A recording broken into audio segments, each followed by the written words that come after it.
Hey everybody, if we count down the top 10 Tracey Ullman shorts, we'll go out for frosty chocolate milkshakes.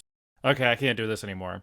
The power of the Walter Matthau is only granted to a special few, and clearly I am not worthy. But we will count down the Tracey Ullman shorts, and maybe hang out at Dairy Queen later. I took all 48 shorts, eliminated precisely 2/3 of them to get our 16 semifinalists. Then, after a deep philosophical journey involving a house of cards, a burping contest, and jumping off of a table, I eliminated 6 more to get our finalists.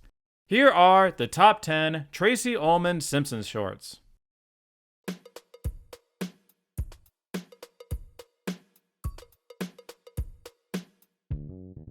In this series of shorts, Homer throws a football and Bart chases it over and over, encountering various misfortunes each time.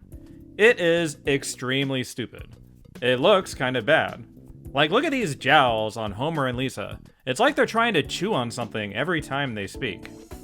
Yet, despite those issues, I find this one super charming. It has such a smooth comedic rhythm to it, with Homer and Lisa chanting, "Go, Bart, go!" and calling out the obstacles to jump over. It builds a nice sense of momentum, with Bart injuring himself in more and more visually interesting ways. Really, this is more of a Looney Tunes short than anything The Simpsons would ever do, but sometimes it's fun to just throw Bart off a cliff. It worked for that ballet B-plot. Plus, this contains the first instance of Homer and his frosty chocolate milkshakes, so this short is iconic for that reason alone. Wait a minute, those milkshakes are strawberry. What the hell, guys?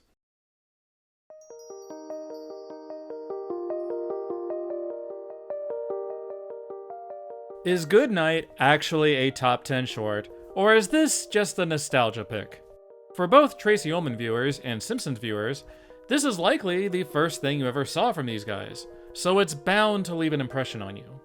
For what it's worth, this is a subversive sorta classic Simpsons setup, how each of the kids become increasingly more disturbed during tuck-in time. Yeah, you're right, maybe we shouldn't think about bedbugs. Maybe that nursery rhyme would be a more harrowing experience than the calming melody implies. Maybe philosophical arguments are scary. I feel like this one deserves to make this list just for this bizarre Homer and Bart introduction, these characters well known for their deep intellectual conversations. So this is how a 40-year franchise begins, huh? Homer laughing at his own joke is legitimately amazing though. Yeah, the more I think about it, this is probably a nostalgia pick. I enjoy it because it's wrong in almost every way. But it does serve the purpose of introducing and spotlighting all our new favorites. So who cares if the vibes are totally off?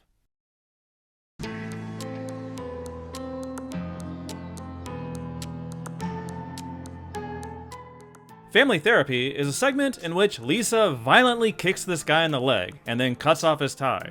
And Bart spits out this gooey wad of mints and shoots plungers all over his face. Alright, it's no electric shock therapy, but by Tracey Ullman era standards, this is pretty dang close. Personally, one of my favorite aspects of early era Simpsons is just how much it revels in the chaos. That things go sideways almost immediately. That Bart and Lisa have such little pretense of civilized behavior. They're basically gremlins in the early days. The series has always kept a bit of that energy, their chaotic outsider status in the community, but a short like Family Therapy really allows us to roll around in their dysfunction. It gives us an objective third party as a point of contrast and allows the Simpsons to systematically destroy him. He's the ancestor to the Sherry Bobbins and Frank Grimes of the world. And it ends in basically the same way as No Disgrace Like Home, with them setting aside their differences and bonding over what they just did. They may be gremlins, but they're a family of gremlins.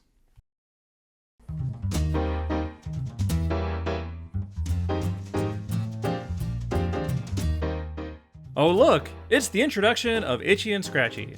Finally, we're getting at the heart of the series, watching The Simpsons watching TV.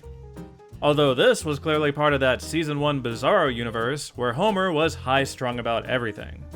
Thanks to Homer's grumblings though, the Bart Simpson show provides an entertaining little Bart spotlight, showing off his inventiveness and his improv skills. There's something so charming about fictional characters putting on a show, watching them throw something together and playing directly to the camera. Lisa and Maggie playing along, applauding as his studio audience. Love Lisa's line, "It's stupid, Dad, but it's not violent." Gotta add that sibling bickering even when getting along. I don't find the ending that interesting, because we've seen so many Homer strangling punchlines that this one barely registers. I do like the wrinkle of Bart strangling him back with the puppet, and to its credit, this was literally one of the very first strangling jokes, so it's unfair for me to penalize it for its lack of novelty. While the Bart Simpson show may be commonplace today in 2026, it really did break a lot of new ground for this series.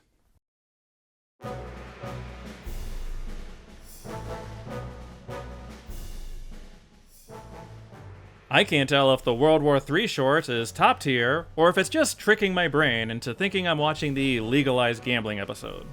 Homer sounding the alarm is always going to bring the funny, and this was the Simpsons' first crack at it. I want to know why this basement bunker didn't make it into the series. Clearly the Flanderses stole them for Bart's Comet, like they do with all the Simpsons ideas. Now the thing I don't like about this short is that the first couple segments are very repetitive. Just Homer disturbing his family over and over. It's sort of amusing how progressively more pissed off they get, how Bart's totally over it, but there's barely any variation or creative wrinkles between them.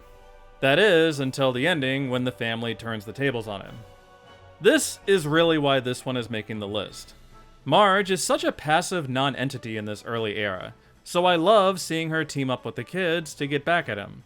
This is that Homer-Marge dynamic we see so much in the later series, and this early instance is a delight to see.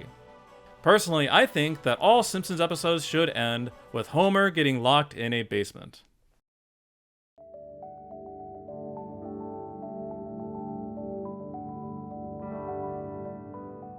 Is Bath Time the prettiest Tracey Ullman short, in terms of animation quality? I mean, look at this shot of Bart at the beginning. That's pretty amazing for being pre-series. Hell, it looks better than a bunch of Season 1 shots.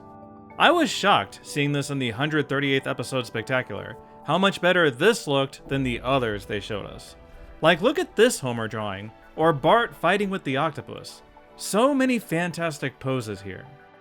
There's obviously not much to it, substance-wise. It's just Bart swimming around, pretending to be Jacques Cousteau and stuff. But there's so much charm to it. Bart narrates his adventures so captivatingly. You think about all your little pretend adventures when you were younger, or some Walter Mitty daydream you had. We get all this, and still finish with some patented Homer shenanigans and a chase through the house. Can definitely draw a line from here to Bart the Genius. There's a reason why they decided to feature this short in the spectacular. It really does prove how far this series had come.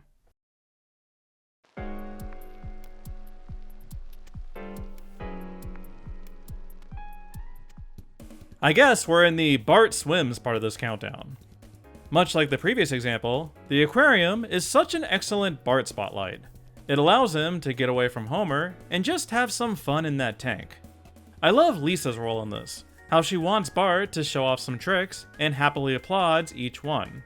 Bart repeatedly going back and forth, so carefree.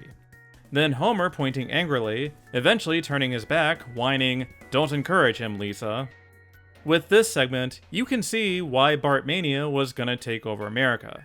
Bart's a spectacle in this, and it's extremely fun. It's even got one of the funniest visual punchlines. The series hadn't even begun yet, and we already have dead Bart. It's only landing at number 4 because I feel like the final bit isn't as good. It's got a little bit of that "my boy is a box" energy with the fake out, and I guess Bart finding the sharks safer than Homer is decent. It just loses a bit of that energy from before. Still, I'm not gonna nitpick a segment too much that lets Bart ride a shark.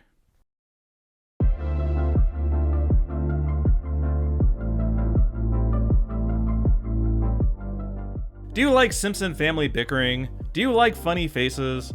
Well, oh boy, do I have the Tracey Ullman short for you. Obviously, Family Portrait isn't complex in any way.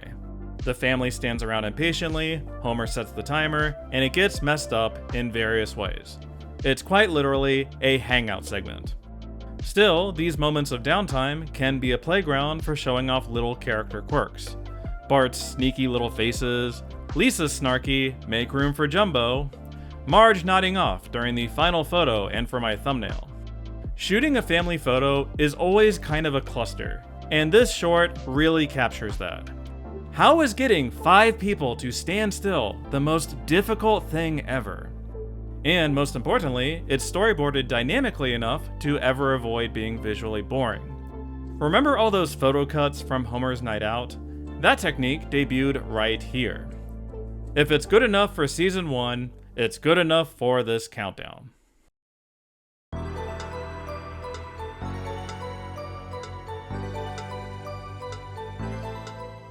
The Simpsons were right to highlight Space Patrol in their 138th episode spectacular.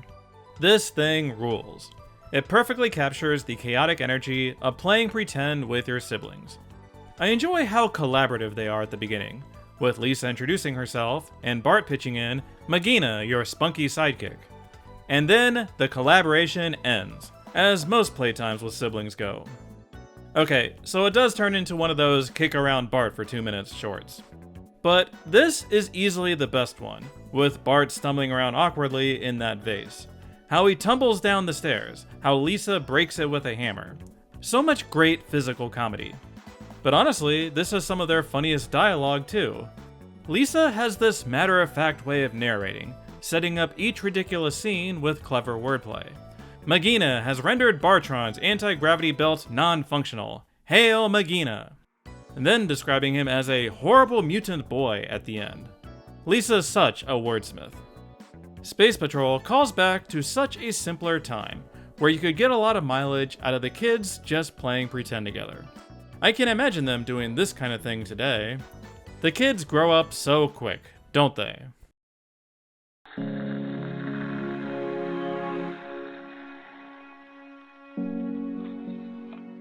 Here are the 5 reasons why Zoo Story should be number 1 on this countdown. Number 1, monkeys are funny. I don't know why they're purple, but I dig it. Number 2, Homer's expressions when he teases the monkeys. It's so good, they did it again in the series. Number 3, the monkeys throw shit in Homer's face. That's amazing. Number 4, this reaction shot. Probably the craziest image in a series of shorts with a metric ton of crazy reaction shots. Number 5, it has the most cursed ending of any of these shorts. Boy, we've come a long way since Good Night, huh? Honestly, when I saw Zoo Story for the first time, it felt more like I was watching an episode of the show, rather than a Tracey Ullman short. It does feel like one of those opening set pieces, with the kids bickering with Homer, and with him acting a fool. I appreciate how much this premise humbles the Simpson family, that our favorite family are basically monkeys. It's very Call The Simpsons. The early years loved portraying them as the lowest of the low, and reveled in that lowbrow mayhem. Like, this is The Simpsons. This is where the show is going. Oh sure, they're definitely gonna go back to the house and do domestic sitcom jokes in the future. That's a big part of their identity. But Zoo Story shows that they're not shackled to the pink walls of their house, that it's a big weird world out there for these oddballs to play around in. That their joke writing can tread into more bizarre territory, while not losing their more down-to-earth elements. I like going on this zoo trip with this family. They should totally do a whole series and take us to more places. Most of the segments featured in the 138th episode spectacular made this list, but maybe they whiffed by not throwing in the zoo episode. I guess it remains a hidden treat for curious viewers. Just missing out on this list were Scary Movie at number 16, The Krusty the Clown Show at number 15, then The Art Museum, The Perfect Crime, The Shell Game, and finally, The Pagans as the bubble segment. It was a really close call between the Pagans and football, as I love the amount of trolling the kids do, as they insist they're pagans and run wild and whatnot. A very good bratty Simpsons kids short. But I can't resist the draw of the Frosty Chocolate Milkshakes debut. Let me know in the comments what your favorite Simpsons shorts are, and what you think of this list. Are there too many Bart swimming segments? Did Maggie get the short shrift? I definitely came into this from more of a modern newcomer perspective, so I'd be interested in hearing what those who grew up with these think are the best of the best. Up next, we have the crispity, crunchity, peanut buttery world of Season 1 half, in which someone tries to lay a finger on Bart's Butterfinger, someone else tries taking his Butterfinger BBs, and we solve the great Simpsons cliffhanger. Who stole Bart's Butterfinger? Ew, I'm picking candy bits out of my teeth just thinking about them. Perhaps we will visit the land of chocolate someday. As always, thanks for watching.